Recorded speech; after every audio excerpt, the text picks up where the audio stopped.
Hello बच्चों, welcome to Vidya science classes.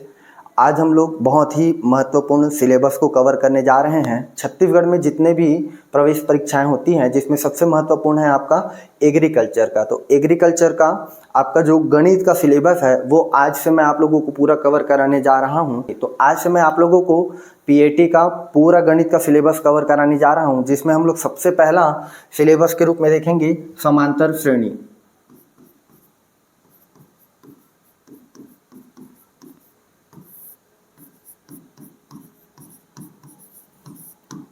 समांतर श्रेणी को पढ़ने से पहले आप लोग ये सबसे पहले समझ जाइए कि आखिर समांतर श्रेणी होता क्या है। तो देखिए, समांतर दो चीज़ों से मिलकर बना हुआ है। पहला है आपका समान प्लस दूसरा है आपका अंतर, अर्थात एक ऐसी श्रेणी, एक ऐसी सीरीज जिसमें जो चर राशि होंगे वो समान अंतरों में होंगे, समांतर श्रेणी कहलाता है। अब यहाँ पास एक नया चीज़ आया है, एक है आपका चर राशि और दूसरा है आपका अचर राशि। तो ये चर राशि क्या होती है? राशियां दो प्रकार की होती है, एक होती है आपका चर राशि, दूसरा होता है आपका अचर राशि।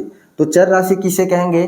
तो जैसे कि आप लोगों को मालूम है x है, y है, z है, a है, b है, c है, यानी कि a से लेकर z तक जितने भी शब्द होते हैं उसको क्या कहा जाता है? अचर राशि कहते हैं। वहीं पास अगर हम चर राशि कहते हैं। अचर राशि की बात करें तो 1 है, 2 है, 3 है, जितने भी नंबर है ये सभी के सभी आपका अचर राशि के अंतर्गत आता है। यानी कि क्या? एक ऐसी श्रेणी जहां अचर राशियों में समान अंतर होता है, समांतर श्रेणी कहलाती है। जैसे कि हम लोग देखते हैं, फॉर एग्जाम्पल के लिए अगर हम लोग देखते हैं, जैसे कि ये देखिए 1 + 3 + 5 + 7 + 9 डेट। तो यहाँ पर जो हमको श्रेणी मिला है ये एक समांतर श्रेणी है। क्यों? क्योंकि दो अंकों के बीच समान अंतर होता है, 1 और 2, 3 के बीच 2, 3 और 5 के बीच 2, 5 और 7 के बीच 2। यही पास एक नया चीज होता है, अगर इस श्रेणी के अगर हम प्रथम पद की बात करें तो प्रथम पद क्या है यहाँ पास? 1। वहीं पास द्वितीय पद क्या है आपका? 3। तृतीय पद क्या है? 5। तो अगर हम इसका सार्वधातुक निकालते हैं,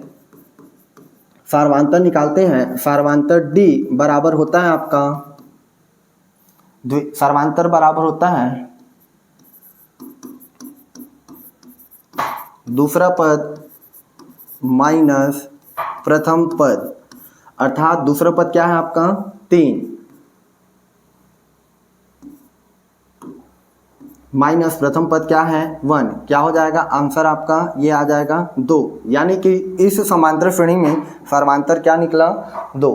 अब इसके बाद हम लोग चलते हैं फॉर्मूले की ओर, जिसमें आप लोग देखे होंगे सबसे महत्वपूर्ण होता है फॉर्मूला।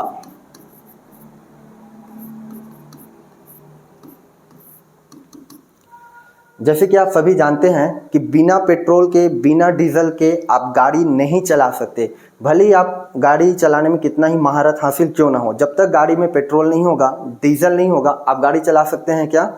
नहीं चला सकते। उसी प्रकार ये गणित है, जब तक आपको फॉर्मूला याद नहीं होगा, आप गणित में कितना भी महारत हासिल क्यों ना कर लो, आपको गणित कितना ही अच्छे से पढ़ने क्यों ना आ जाए, जब तक आपको फॉर्मूला याद नहीं रहेगा तब तक आप किसी प्रकार का कोई गणित बना नहीं सकते। तो सबसे महत्वपूर्ण चीज होती है आपका फॉर्मूला।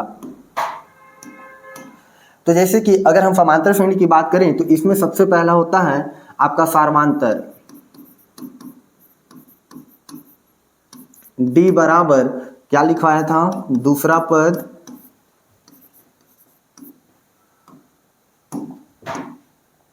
माइनस प्रथम पद। उसी प्रकार होता है n पदों का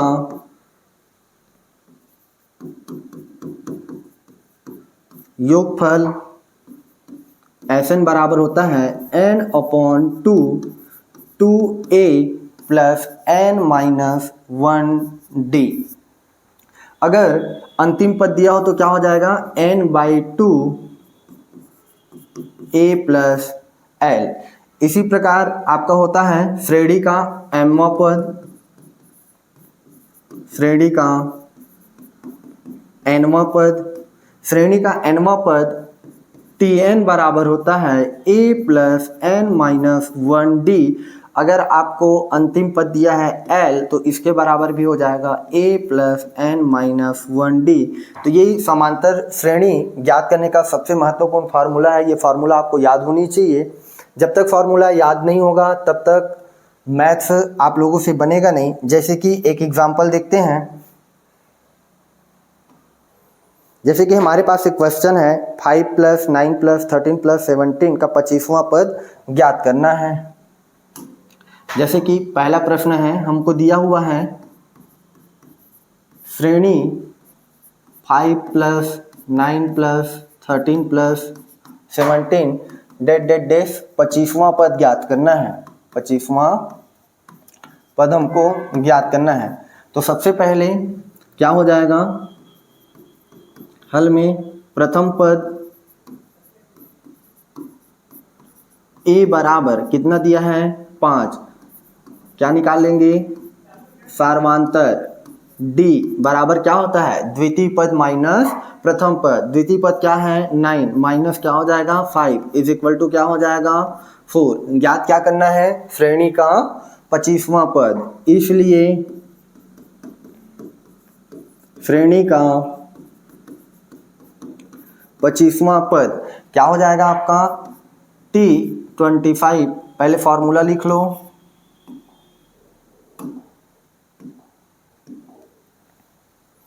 क्या हो जाएगा Tn is equal to a plus n minus 1d। क्या हो जाएगा T25 इज इक्वल टू ये हो जाएगा a का वैल्यू कितना दिया है 5 प्लस n कौन सा पद निकालना है 25वां पद माइनस क्या 1 d की जगह कितना है आपका 4। क्या हो जाएगा ये 5 का 5 प्लस 25 में एक गया कितना बचेगा 24 गुना कितना 4 चौक ये हो जाएगा आपका 5 प्लस 4 चौक 16 का 6 हासिल 1 4 दूनी 8 और 1 कितना हो जाएगा 9 और यहाँ पास 96 और 5 को जोड़ेंगे तो कितना हो जाएगा 101। इसी प्रकार यहाँ श्रेणी का 25वां पद क्या प्राप्त होगा 101। तो जो भी 4 ऑप्शन रहेगा उसमें आपका आंसर क्या हो जाएगा 101। नेक्स्ट चलते हैं हम लोग दूसरे प्रश्न की ओर और इसमें हम लोग समझने का प्रयास करते हैं। जैसे कि दूसरा प्रश्न आपका दिया है 3 प्लस 7 प्लस 11 प्लस 15 का कौन सा पद 219 होगा। तो यहाँ पास देखिए दूसरा प्रश्न क्या दिया हुआ है श्रेणी 3 प्लस 7 प्लस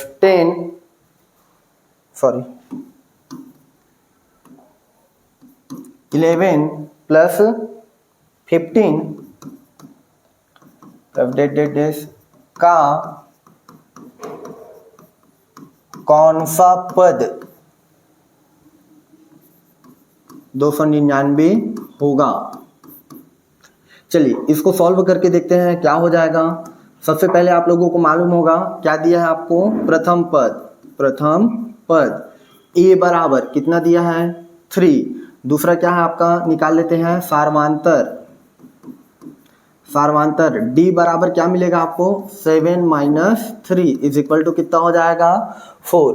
और क्या दिया है यहाँ पास और दिया है कौन सा पद बोला है यानी कि हमको nवां पद याद करना है, यानी कि nवां पद बराबर हमको ये ज्ञात करना है। अर्थात क्या हो जाएगा क्वेश्चन मार्क कितना दिया है अंतिम पद आपका अंतिम पद L बराबर दिया है 299। तो फॉर्मूला क्या होता है अभी मैंने आप लोगों को बताया है श्रेणी का अंतिम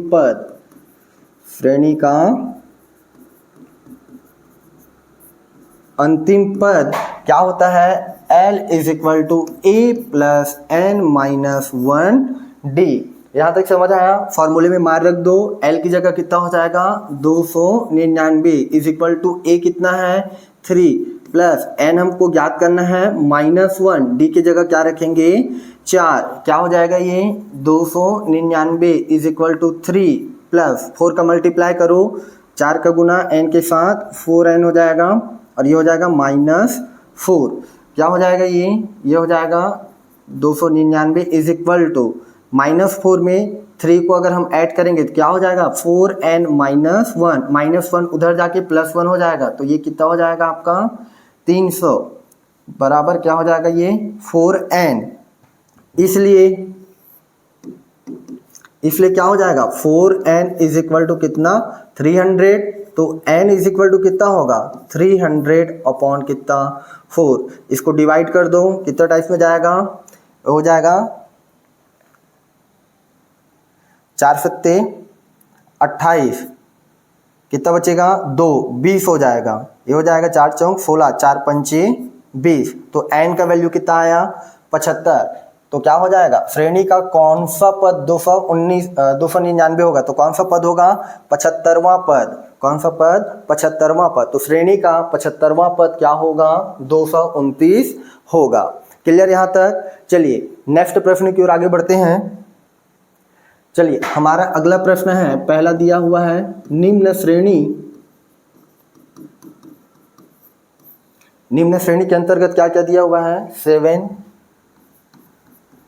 प्लस 12 प्लस 17 प्लस 22 प्लस डेट के 30 पदों का योगफल ज्ञात करना है, के 30 पदों का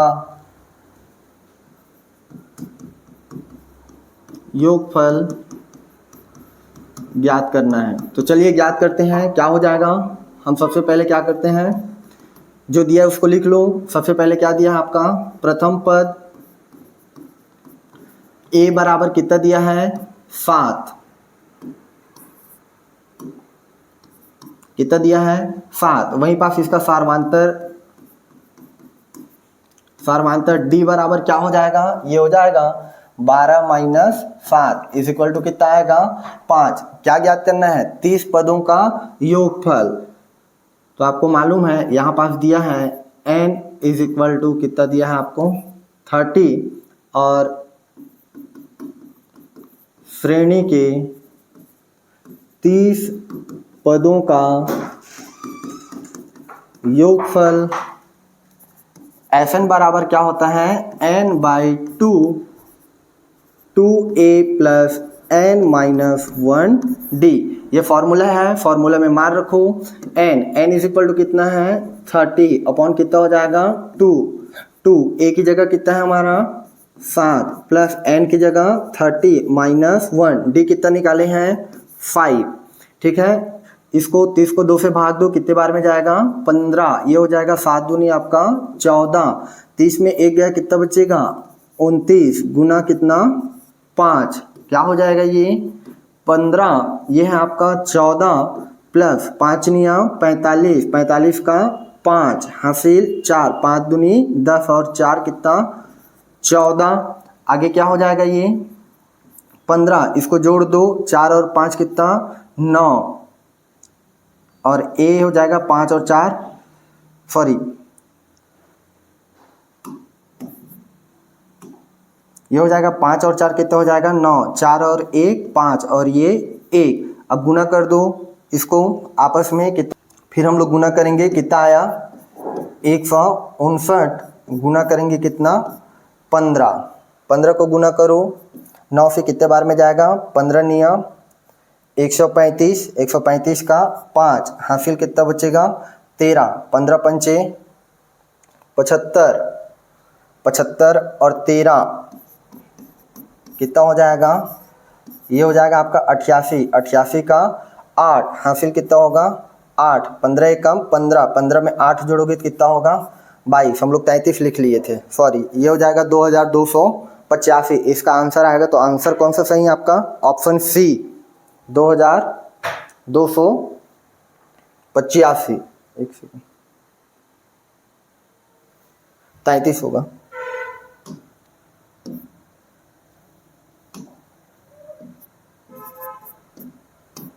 ठीक है।